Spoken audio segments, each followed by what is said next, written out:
the summit, and why was Meghan not in attendance? The people that were at the summit were the Queen, Prince Charles, Prince William, and Prince Harry. Prince Philip did not attend, although we understand that he's kind of very much been a rock for the Queen over the past few days. She's turned to him for advice on how to handle this whole thing. We understand that he was very cross about the way that Harry treated his grandmother throughout this whole saga. Meghan was not there because she needed to return to Canada to look after Archie.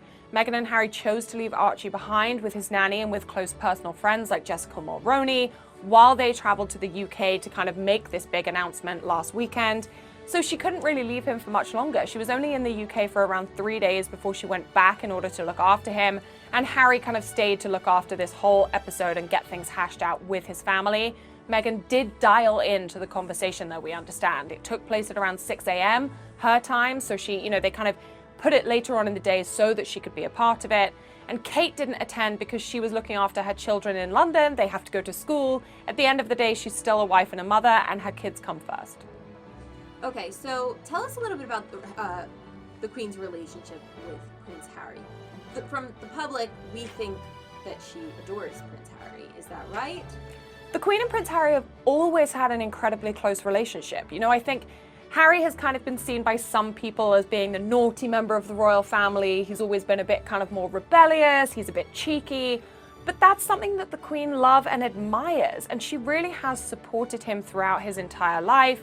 For example, when he chose to marry Meghan, there were a lot of questions in the British public, certainly, about whether it was, going to be accepted for him to marry someone who was perhaps outside the circle of people that the royal family usually associate themselves with. But the Queen was all for it. She absolutely supported his decision to marry Meghan. When they chose to move away from Kensington and to Windsor, she gave them a lovely house in Frogmore Cottage, said, we'll do it up for you, we'll refurbish it. She really has been supportive of them this entire time. So I think this whole episode has really been hurtful to her because at the end of the day, it's her grandson who's kind of saying, I don't want to be a part of my family anymore. Blood really should be thicker than water, and I don't think that that's been the case throughout this entire thing. Are the British public behind Harry and Meghan or against them? I think the British public is quite split. Everyone loves Harry, they always have, and I think they probably always will. But there is a feeling of betrayal among the British public, to have loved someone so dearly for so long and to see them kind of want to walk away from it all. I think has been quite difficult, particularly for very kind of strong royal fans to deal with. I think honestly it will depend on how things go down moving forward, because as I said, there are still a lot of questions that remain unanswered. The fact that the Queen has given them public backing and public support will really help to push the public more in their favor, because when Buckingham Palace released that initial statement about the kind of announcement that they were quitting the royal family, it was very clear that Buckingham Palace wasn't perhaps in full support of how everything had been done thus far. So for the Queen to come out, take control of the situation, say to everyone, I am giving them my support. Yes, I am disappointed, but I am fully behind them in terms of everything that will happen from now on.